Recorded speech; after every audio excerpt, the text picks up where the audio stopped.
Hello, this is Jana.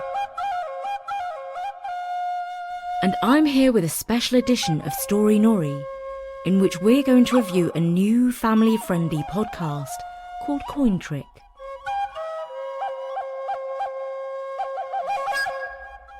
The makers of Coin Trick have kindly sponsored this episode. But this is also a meeting of minds. Coin Trick has a lot in common with Story Nori, and we think you'll love it just as much as we do. Coin Trick is an audio fantasy adventure that mixes up the modern world with the ancient gods and characters of Native American legends. 12-year-old Cassidy stands up to a school bully. In return for her help, the victim gives her a coin bearing the face of the Native American god, Kokopelli. She finds the coin oddly fascinating. Later, a bicycle accident sends her through a rock wall into the land of Tapwat. Here she meets Kokopelli, or Coco, who turns out to be a wise, fun-loving, flute-playing trickster. Although Coco is a Native American god, he has a very modern, upbeat kind of feel to him. Who are you? Whoa, first things first, let me see. You're gonna have a nice bump and a mean headache, but you'll survive. Cassidy soon discovers that if she is to return home, she must restore balance to the land of Tapwat. So Coco and Cassidy set out on an adventure that brings them up against monsters such as Rolling Head, Thunderbird, and an army of frog people. And we know how much you love monsters. Actually, that's Thunderbird! Coin Trick is a very polished and professional production, directed by Jeff Braswell, whose background is in theatre. It is narrated in the husky and whispery tones of Michael Horse, of Twin Peaks fame. Would you like to hear a story? It is a story about another time and place in a land called Tapwat, a magical land of incredible beauty, where an ancient people knew powerful healing medicine and lived in harmony with nature. These ancestors were able to travel back and forth to our world through a special doorway. The feisty part of Cassidy is played by 19-year-old Eliza Julius, and her mentor Coco by Aaron Heron. They quickly strike up a friendship. Please stop calling me little man. I'm a girl. Really? I mean, you don't look like a girl. Well, you shouldn't judge people by their looks. Okay. I mean, girls can like football too, and we don't have to wear dresses or do our hair all fancy. Oh, okay, I got it. You are absolutely right. From this moment on, I swear to judge people solely by the content of their character. That's never gonna happen, is it? Not in a million years. Oh, jeez. Coco guides Cassidy through the magical land of Tapwat, dispelling wisdom along the way through his tricks and jokes. The acting and the soundtrack are rich and wonderful, and in particular, we love the flute playing of Shelley Morningsong. And indeed, the more Cassidy sits quietly, the more magical the desert appears.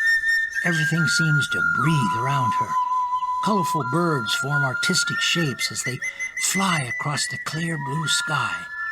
She turns and smiles widely. Is this what you meant when you said there's magic everywhere?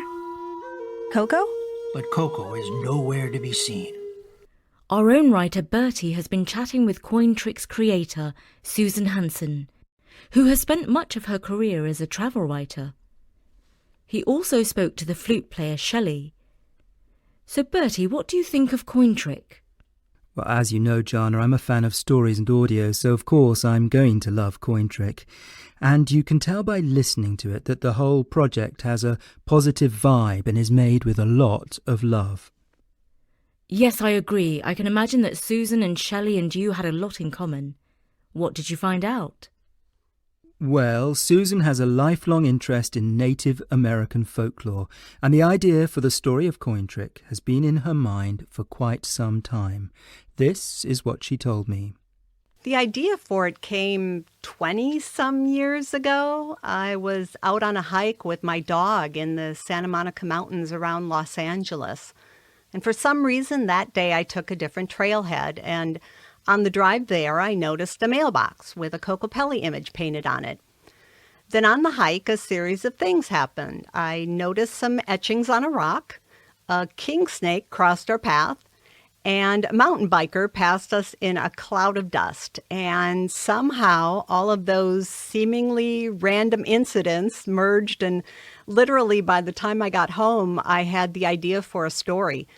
I outlined it that day and wrote a draft script within a few weeks, a movie script. My goal was to be a Hollywood screenwriter. That's why I was living in Los Angeles.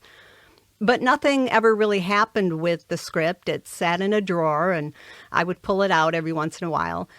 But then about a year and a half ago, I decided to turn it into a podcast. And once I decided that, everything just sort of fell into place. So how did you go from the kind of visual images you described to the audio sensory, they are images, sounds on the podcast? It seemed that a narrator was the logical way to go to explain a lot of the action and the visuals that you would see in a film. But then our audio engineers have been brilliant, I think, with sound effects and, of course, Shelley's music. And between the two of those, I think they worked really well to create that theater of the mind. Let's bring in Shelley Morningsong now. Shelley, could you tell us about the flute? What is this flute that you were playing, this wonderful wooden-sounding flute with lovely resonance? Yes, I have a large collection of Native American flutes. I love to play the flute. I've been playing for over 17 years now, and it just warms my heart to play the flute. And I was so excited about Coco's character. Coco, of course, is one of the main characters and the kind of guide through the story in a way, but he's also a very kind of hip, young character. Hip shows my age, but you know what I mean. So, Shelley, why does that particular tune on the flute exemplify Coco? His character is playful, funny, mischievous, and there's also wisdom in that too. But I chose a very small bamboo flute. It's in a key of C, and it's a higher pitched. And so once I started to play it, it just really, I thought, matched Coco's personality, and it's just high pitched and sort of playful.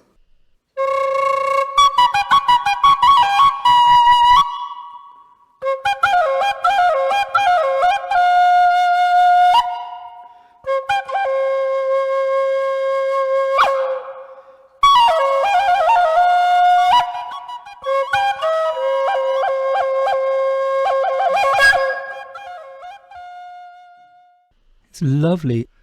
Susan, how did you come up with Coco? His personality just grew out of the Native American myths or living stories about Kokopelli. He's the trickster, right? He fools people. He's sort of like the court jester in medieval times, where he teaches lessons, but you don't realize it because you're laughing and being entertained. Of course, I wanted Coco to be relatable to kids today, so I did, as you say, make him a little hip, make him kind of cool, and someone that Cassidy could relate to as a modern-day girl. What's the inspiration for Cassidy, the girl who goes into this world? Originally, I had written her as a boy named Cole, and it wasn't until I changed the character to Cassidy, which was a few years ago, that I realized Cassidy is me in a lot of ways. I think a lot of writers find that they write about themselves, whether knowingly or not. But Cassidy is definitely like me. I tend to be a truth teller and speak my mind, sometimes when I shouldn't, and get myself into trouble for it. How did you research the folklore and the stories of Native Americans? As a young child, I had an experience with a Native boy in my class where I was the bully. Anyway, that incident spurred a lifelong interest in and love for Indigenous cultures all over the world, actually. But I've read a lot of Native American stories, so almost all the characters in Coin Trick are based on those Native tales, characters like Rolling Head and Spider Woman and so on. But I wanted to give them a modern twist and encourage kids to explore authentic Native culture on their own.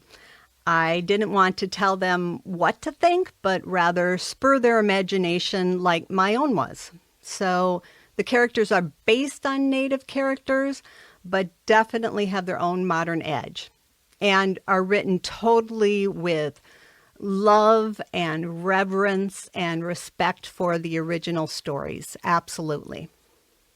Shelley, how much is storytelling part of your culture these days?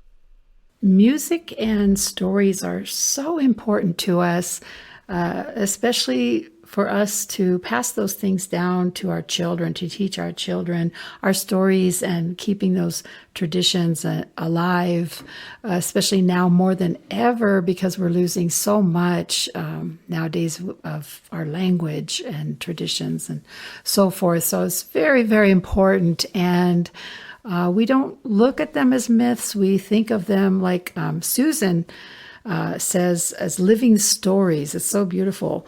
We have stories about giants that roamed the land and the little people and the water serpent and the corn maidens.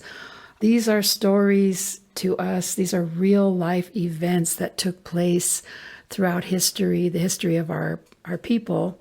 And not just where I'm from, in Montana, Northern Cheyenne people, but all of our tribal nations across the U.S. and up into Canada, Alaska. We have real, live, living stories, and it's very important for us to pass these down to our children. It's just going to help keep our traditions and our stories alive by telling the stories and teaching them. And those characters represent parts of ourselves, right? That's the lesson the stories teach. These characters are different parts of our psyche.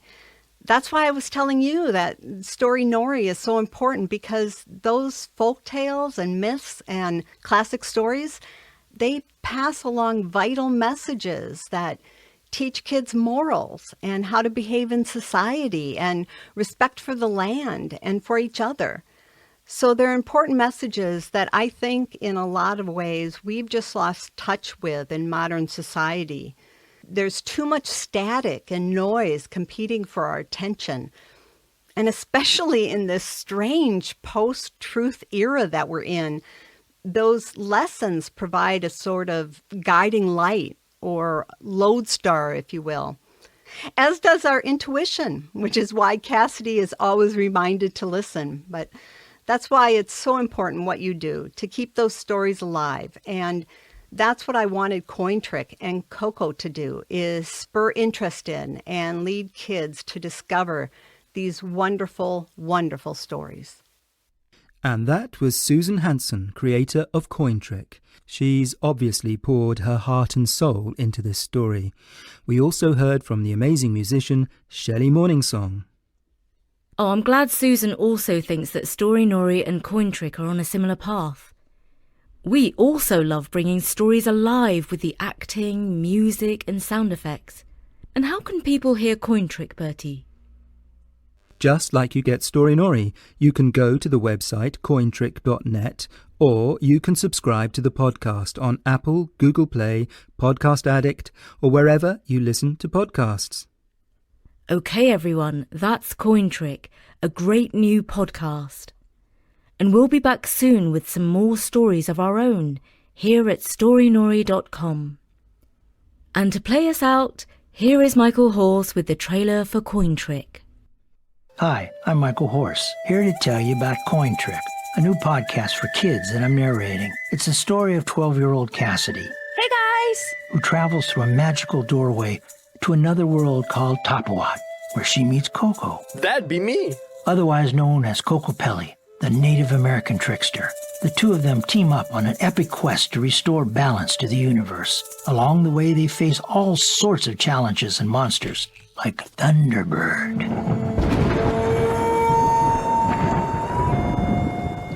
Rolling Head.